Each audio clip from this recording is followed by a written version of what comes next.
Hey everybody, are you ready to slather on the blather? From Studio 40, it's the Debaters! Now, here's the man who never blithers when he dithers, Steve Patterson. Hey, hello everyone, thank you. Thank you so much. Hello and welcome to the Debaters, the show where comedians compete and the audience chooses the champ. I went to a website where you can register to have a star named after you.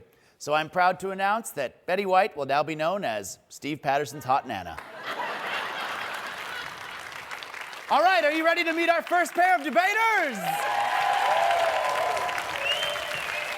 This up-and-comer was born to perform 36 hours of community service. Here's Nathan Macintosh.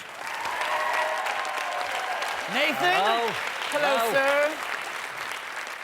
And this amazing comedy veteran has showbiz in his blood. That's a positive. Here's Derek Edwards. Yeah, there he is. All right. Your topic, debaters, is TV channels. Are there too many? The first TV show was broadcast at the 1939 World's Fair. It was a documentary entitled Germany, the most peaceful vacation you'll ever have. Narrated by a middle-aged Barbara Walters. So, whereas there are countless channels but often nothing on, be it resolved that TV was better with fewer channels. Derek Edwards, you are arguing for this, please. You have 2 minutes, beginning right now. Basically, at the top of the TV ladder, the talent, your actors and your writers, performers. There's, like, ever since TV started, really that talent pool hasn't enlarged at all. And, of course, there's more air to fill, so that's why back in the day, in the golden age, there's exact same many good shows on in a given week than there is today.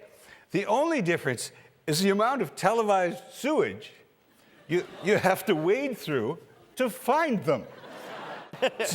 How does sitting down to Ice Road Truckers, Dog the Bounty Hunter, hey, Ice worked once, how about Ice Pilots? As a viewer, are you so chronically unemployable that you can sit there, go, wow, what must be like to have one of them jobs? To research this, I flipped through one of the 3 or 4 poker channels that have crapped up over the last year or so. Okay, silence. The camera pans across 6, 7 pairs of sunglasses. The guy on the end yawns. He's in the game. How do you think I feel? That's good for them. Derek Edwards, ladies and gentlemen. And now, to argue that he hasn't the remotest idea how people even survived on fewer channels, here's Nathan Macintosh. Listen, more is better, period, okay? More cake, more sex, more channels, all right? And it's just that simple. Like, do you want a limit on your cake? Absolutely not. How about only 13 sex partners? No. And people cry all the time like, oh, how am I gonna get through all of these channels? Push buttons. Like, simply from the comfort of your couch, push a button. There are so many channels now that there is actually a fireplace channel. That is just a log on fire all day. And I think that's great, okay? Because I grew up in an apartment. We didn't have a fireplace, but we had a TV. Hey, turn it to that channel where we feel like successful people.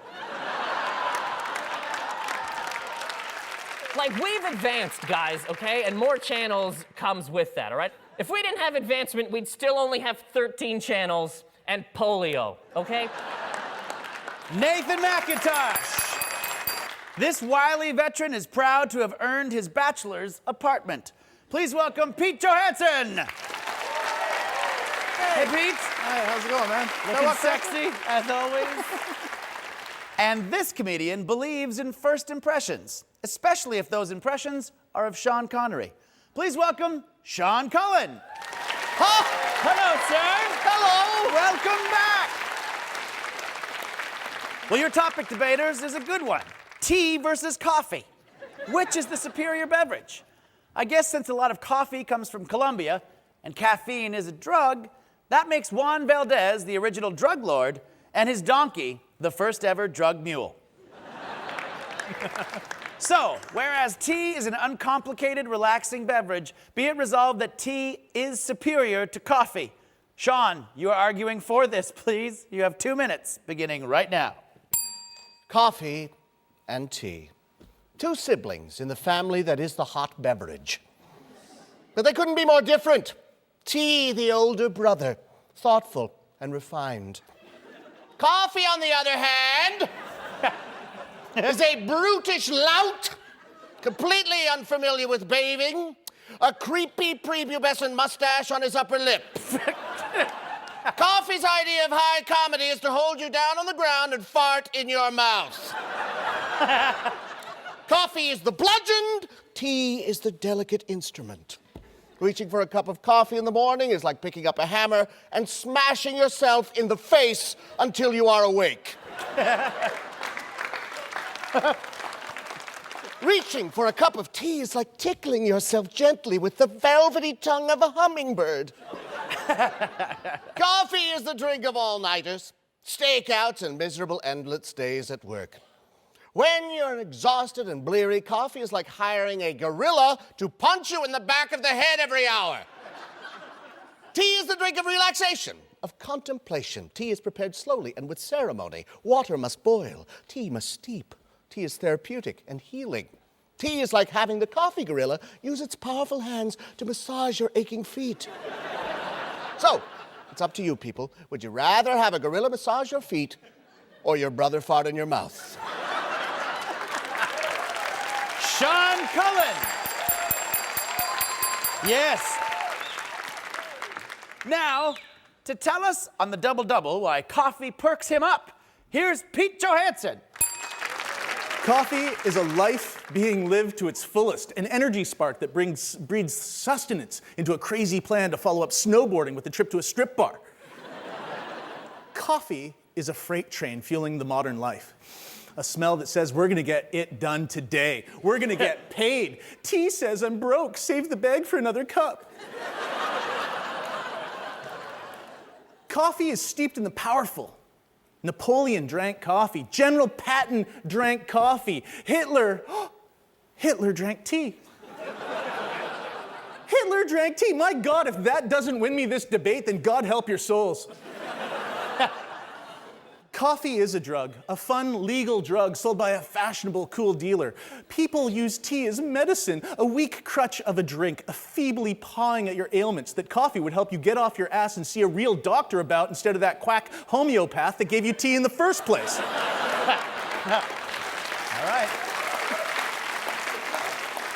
The coffee culture fueled an intellectual revolution. From the coffee houses in Vienna all the way to Paris, we heard the minds stimulated from coffee, from Voltaire to Freud, redraw the landscape of humanity. Coffee inspired the jazz age, the beat generation, the internet revolution. Tea?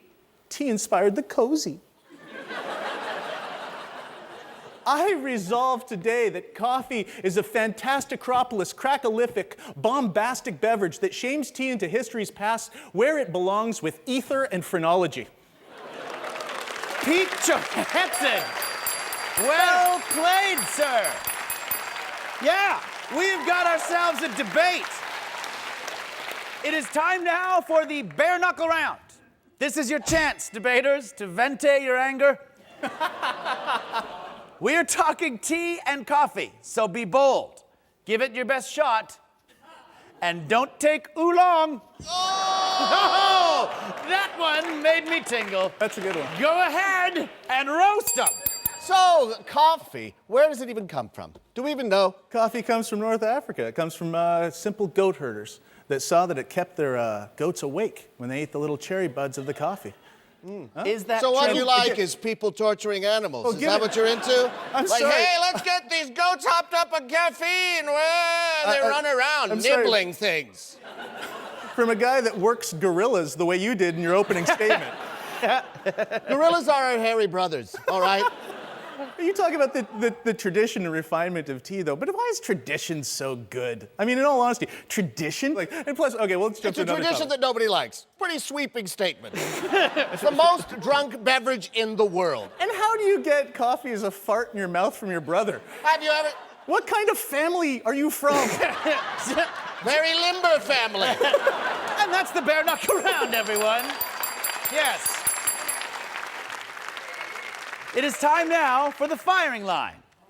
In my hand, I have a list of questions on tea versus coffee, brought to you by the Starbucks mascot. Because nothing says hot and full-bodied like a topless mermaid. Here are your questions. In 593 AD, tea traveled to Japan from China. What traveled with it? Pete? Knockoff tea. The actual answer is Buddhism. What occurs within the first minute of brewing a cup of coffee? The water rinses off the tears of the itinerant pickers. No. Pete? A Colombian gets his wings. I will give you 3 points for the voice of an angel. The actual answer is 95% of the caffeine is released from the bean. And the other 5 is sent to prison. I don't want to ask this, but I have to. Who invented the tea bag? Pete? Oscar Wilde on a sleeping Bosie. There it is. Incorrect, I'm sorry. Jesus Christ. No, it wasn't Jesus Christ who created the tea bag. He invented the table.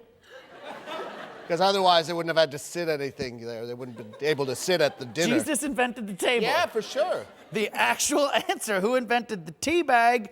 New York tea merchant Thomas Sullivan in 1903. And there you have it, the firing line, everybody. Stay where you are. We'll be right back with more of the Debaters.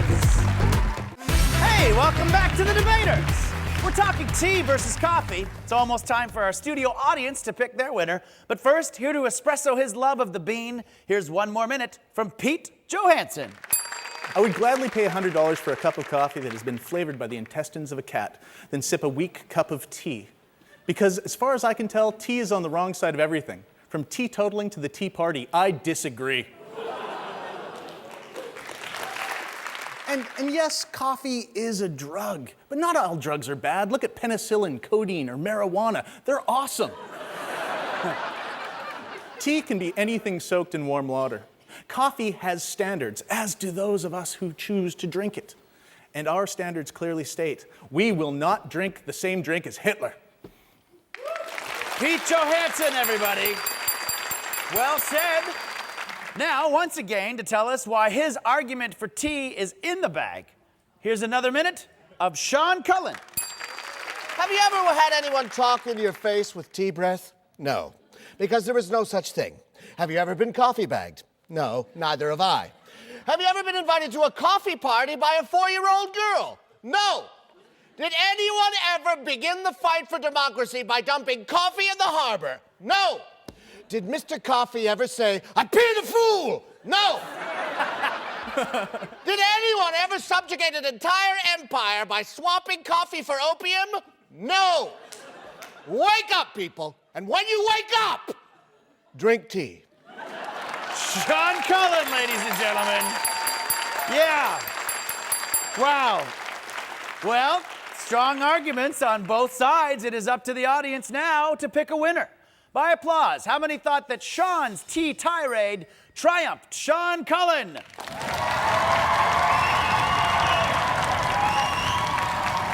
It's up there. Wow. Yeah, tea-loving freaks. And who thought that Pete's pro Java Jabs were better latte than never? Pete Johansson.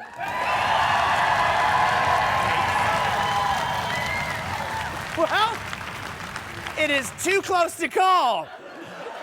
It is a tie. Coffee and tea. What is this? Between Sean Cullen and Pete Johansson, everybody. It's too close to call. That's all for this week. I'm Steve Patterson saying, remember that for just the price of a cup of coffee, you could have made several cups at home. I'll argue with you again soon. Good night.